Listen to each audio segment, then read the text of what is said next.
qiimaha qofku waa waxa uu nolosha ku soo kordhiyo inta u dhaxaysa dhalashadiisa iyo dhimashadiisa. Dr. Mustafa Maxamuud waxay u tixgeliyeen inuu ahaa suufi saahid ah, aqoon-yahan wax badan iftiimiyey, faylasuuf hal abuur leh, dhakhtar qalbiye badan soo jiitay iyo mufakir caqliye badan ku kasbaday sharaxaadiisa waafiga iyo xogogaalkiisa tirabeelka. Dr. Mustafa Maxamuud waxa uu ahaa dhakhtar, qoraa iyo mufakir u dhashay dalka Masar. Waxa uu aadanaha uga tegay raad maskaxeed ay ku jiraan boqolaal buugaaga, maqaalo iyo cilmi baadhisyo ku saabsan diinta, falsafadda, cilmiga bulshada, suufiyada, fanka iyo suugaanta. Mustafa Kamaal Maxamuud Xuseen al-Maxfuus waxa uu ku dhashay gobolka Monrovia. Aabihii waxa uu ahaa shaqaale, waxa uuna ka soo jeeday qoys tabaqada dhexe ah. Caqabadihii ugu horreeyay ee nolosha Mustafa Maxamuud ku dhacay ayaa ahaa jirkiisa oo daciif ah, maadaama uu yaraantiisii la ildarnaa xanuuno ku dhacay oo ku qasabtay inuu seego dugsigiisii, taasoo keentay inuu ku dhaco 3 sano oo uu dhiganayay dugsiga hoose dhexe. Waxa kale oo xanuun kaga reebay inuu la ciyaaro asaagii. Xaaladiisa caafimaad kama ay hor istaagin inuu waxbarashadiisa sare u qaado, isla markaana uu xoojiyo jacaylka uu hayay daafurka iyo hal-abuurka fudud. sidaa awgeed waxa uu gurigii aabihii ka hirgeliyey shaybaadh yar oo uu ku sameeyo saabuunta iyo sunta cayayaanka lagula dagaalamo, taasoo uu sidoo kale joojiyey kadib markii aabihii uu xanuunsaday. waxauna uu ahaa curyaan aabihii dhowr sano, isagoo ugu dambayntii dhintay sanadkii 1939. Mustafa Maxamuud waxa uu dhammaystay waxbarashadiisii sare, waxauna hooyadii uga soo guuray Danda una guuray Qaahira. wuxuu sii watay waxbarashadiisii kulliyadda caafimaadka. asxaabtiisu waxay ku naanaysi jireen al-Mashrahji, waayo aragnimadii uu lahaa qaab dhismeedka jirka ama anatomiga waxa loo yaqaan.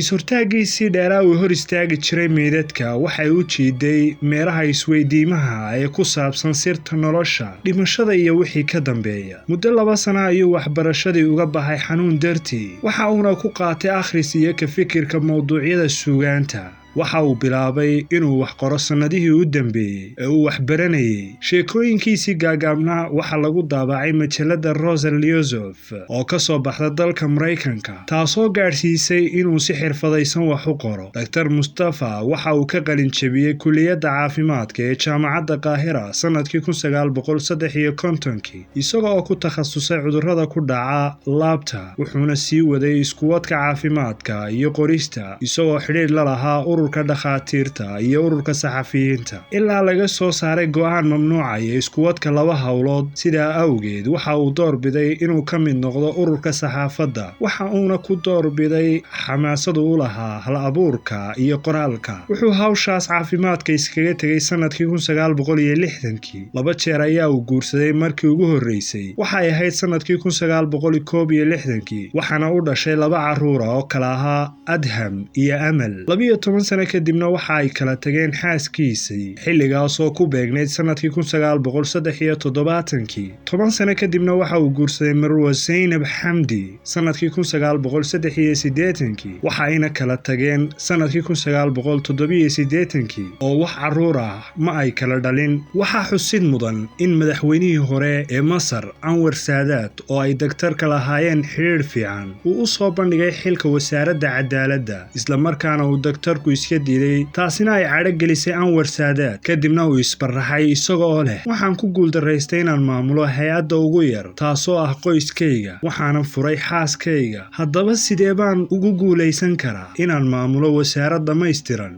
sanadkii 1979 waxa uu ka hirgeliyey masjid magaalada Qaahira, kaasoo loo garan og yahay masjidka Mustafa Maxamuud. waxaa soo raaca 3 xarumood oo caafimaad oo loogu talagalay in lagu daaweeyo dadka dakhligoodu hooseeya ee reer Masar. waxaa kale oo weheliya xarumo loogu talagalay arrimaha xidigiska, madxaf weyn oo cilmiga dhulka ama geologiga ah. waxa uu sidoo kale sameeyey kolonyo dhakhaatiir ah oo u adeega bulshooyinka ku dhaqan meelaha fogfog ee tuulooyinka ah. guulahaas oo dhan dartood waxa ay noqdeen ifafaale maskaxeed oo u gaar ah.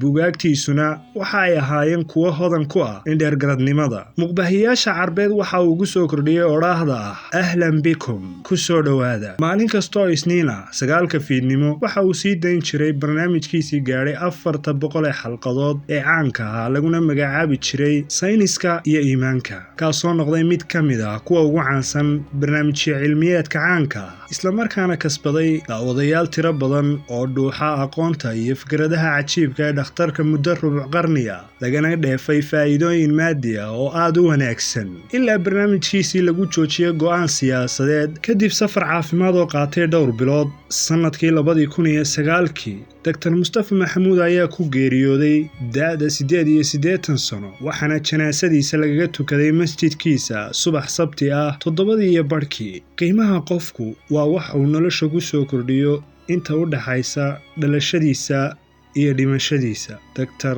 Mustafa Maxamuud.